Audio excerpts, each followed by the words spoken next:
The solution to your problems can be found in your story. I'm Olani Moloi, and I would like to say thank you very much for taking your precious time to watch this video. In this video, I just want to talk about this white man, Paul O'Sullivan, or I just want to use him as a source of what am I going to talk about in this video. And I know for a fact that these people have their own protectors, people who love them genuinely. They can even die for these people. We can talk about the likes of Paul O'Sullivan, Nelson Mandela, Ramaphosa, Thabo Mbeki, Jacob Zuma, and all these other politicians. They have their own protectors. But in this video, I would like to make a disclaimer that I'm not against these people personally, because I don't know them personally, but I know them because I'm living in South Africa and I'm concerned about what is happening, because these people are the face of South African government, South African politics, as well as South African history and economy. So for me, it's important to talk about what is in my heart as well, like everybody else, because the people have a freedom of speech. So I would like to take that opportunity to express my freedom of speech as well. But I'll make sure that I'm respectful to whomever I'm going to talk about in this video. The more I listen to Paul O'Sullivan, you can tell that South Africa is a lie. That is why I always say 1994 is a scam. And the more I say this, is the more people hate me, is the more people don't like what I'm talking about. But you can tell that indeed South Africa is a scam the more you listen to these people, because there are allegations about people who are faking their own death. They die here in South Africa, they live somewhere, or they die somewhere. They come to South Africa, they do as they please. We have like allegations about Paul O'Sullivan. He's in control, in charge of South Africa. And probably this man used to train South African police. And you ask yourself if this is true or what is really happening. There are many people who are in charge of our legislations, our laws, democracy, human rights, and everything.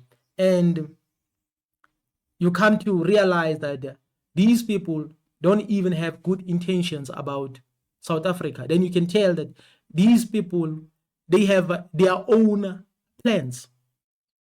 But why this is happening? I believe that this is happening as a result of us being ignorant. And if you are ignorant, there are people who will always take advantage of us. Because in 1994, we were happy about voting for the first time. Our parents, our grandparents were very happy that they were going to vote for the first time so that they can have power, so that they can have like access to the economy, access to proper education and many other things. But it was not so. So far, we have had 3 presidents plus the current president. And it's getting worse. It's getting worse. And the more we say this one is worse, then the other one who is worse will also come and take over. Now South Africa is on its knees. And they don't care.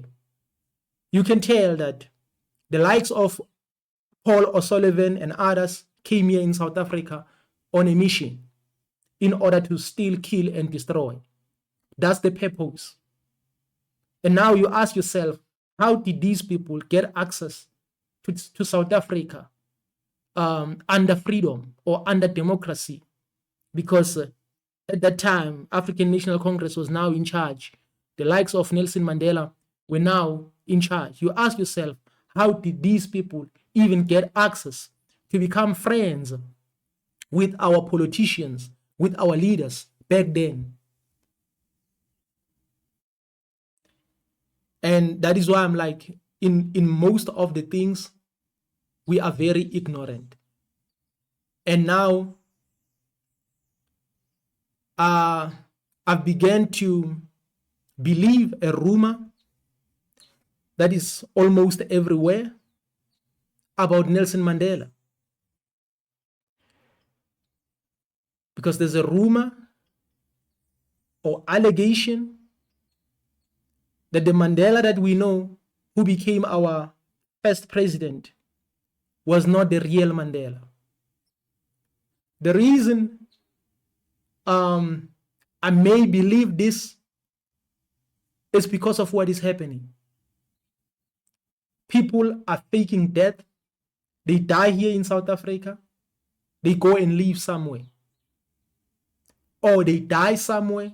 They come and live in South Africa.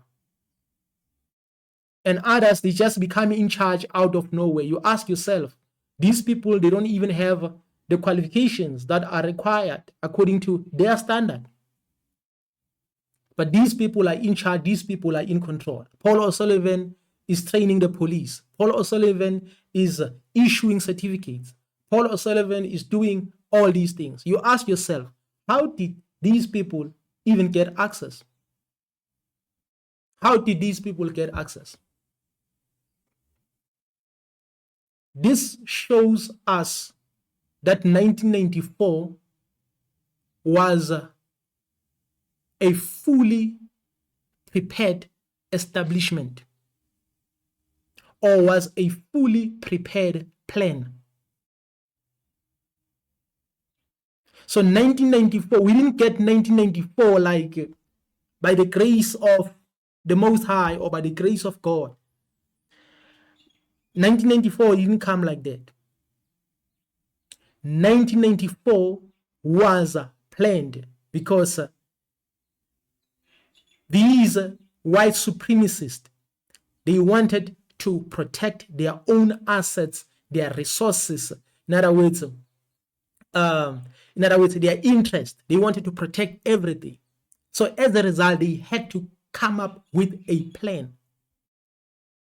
So that is why all these people who are coming or who had an opportunity to come to the commission and testify, yes, we appreciate that. We appreciate what they have done.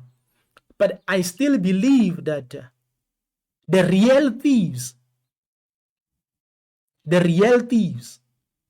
will never come to this commission, or the real thieves will never be exposed.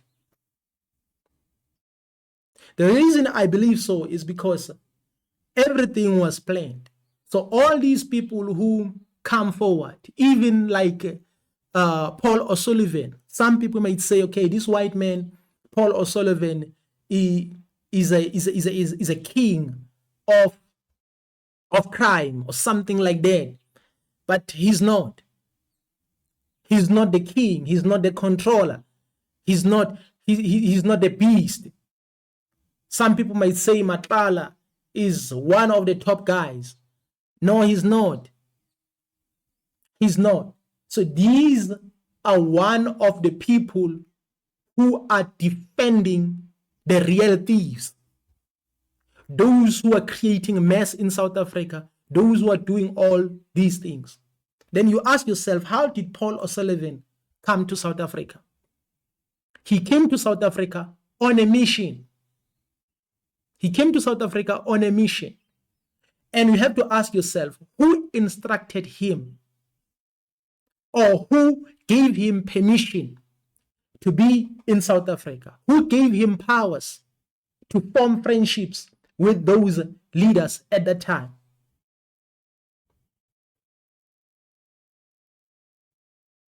The reason I say there are things that we cannot believe, or that we shouldn't believe, but the more you dig deep is the more you think otherwise. You start thinking otherwise. You start thinking about like believing all these things, such as the fake Mandela, because you can see that everything right now is a fake.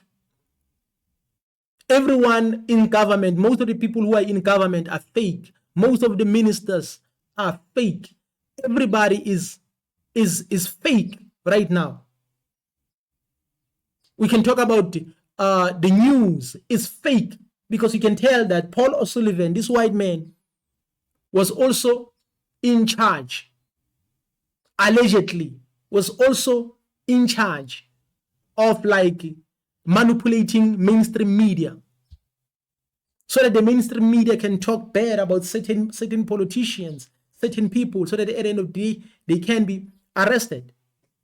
This is what I've heard in the commission, and this is what I've heard from the mainstream media and other people who have been analyzing the whole situation about Paul O'Sullivan and the people who came to the commission in order to testify. But my analysis on this is that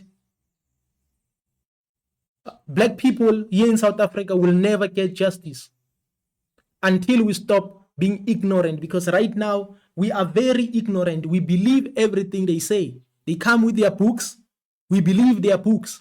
They tell us a story, we believe. In other words, they write movies about us, we believe those stories, we believe everything.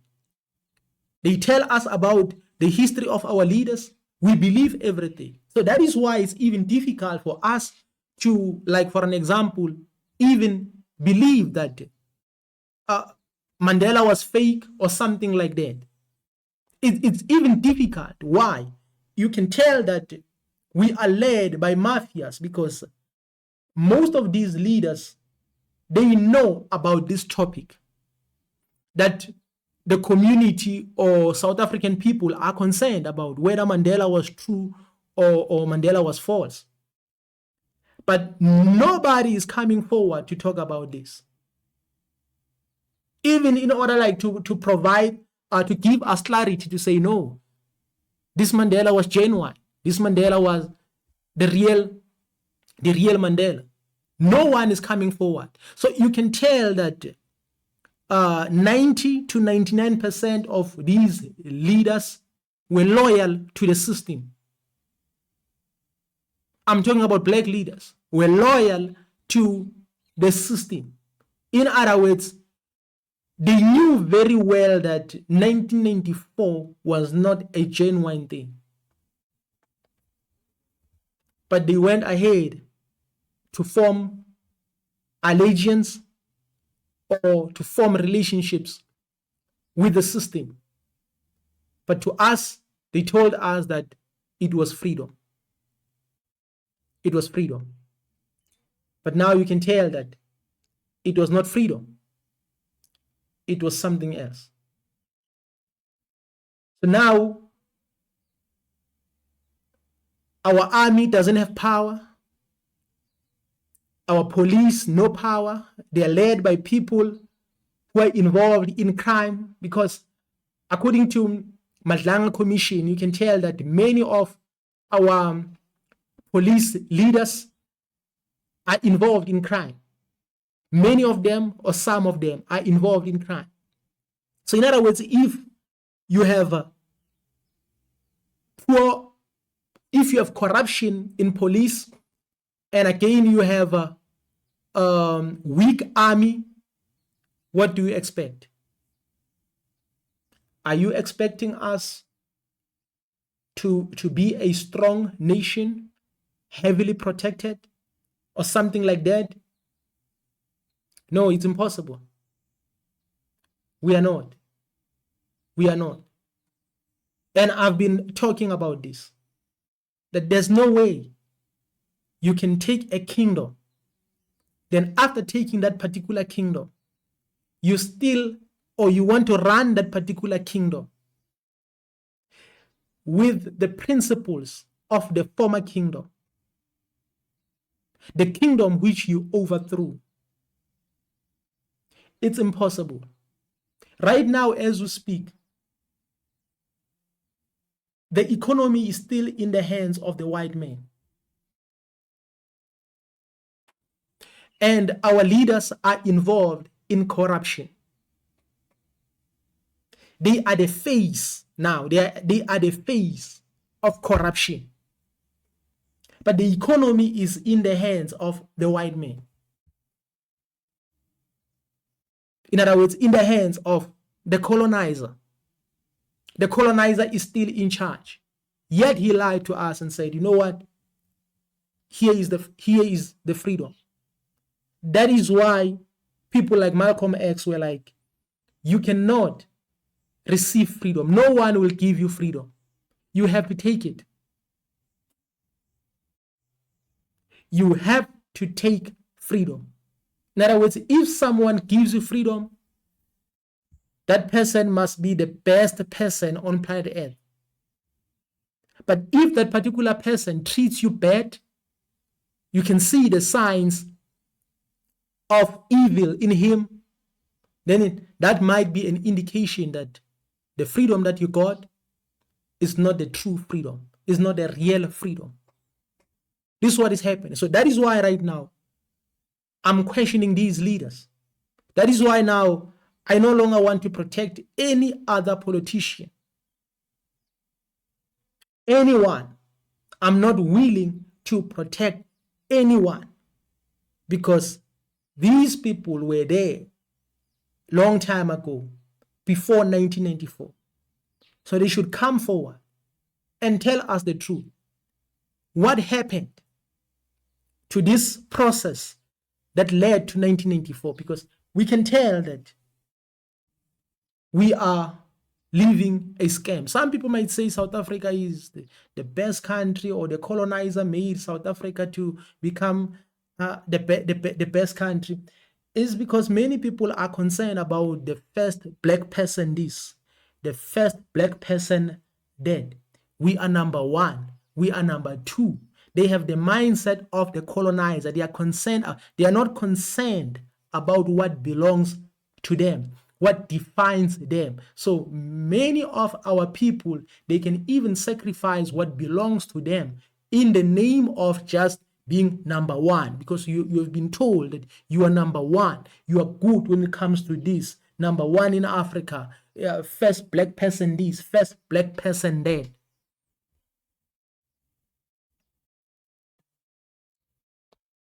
I just want to say, let's listen to this man, Paul O'Sullivan, and let's follow his history. If you follow his history, if you follow his profile, you can tell that the man didn't have good intentions about coming here in South Africa. The man knows a lot. But at the end of the day, who will expose the real thieves? Because if all the thieves must have been exposed already, why are we still considered a corrupt country? Because even a 5-year-old, a 10-year-old can see that there's something wrong. There's corruption everywhere. Right now, as we speak, we have people in Madlanga Commission, ad hoc commission, people are getting exposed, but we still have corruption. And people are not even afraid to be involved in corruption. Why is this happening? So this is a sign that tells us that the real ones, the real gangsters are still free. And they know that no one will catch them. No one will find out about them. Because if 1994 was a lie, it means everything is a lie. Almost everything is a lie. And we have people who are in control. We have people who are in charge. Paul O'Sullivan is just one of the puppets who is feared by other puppets.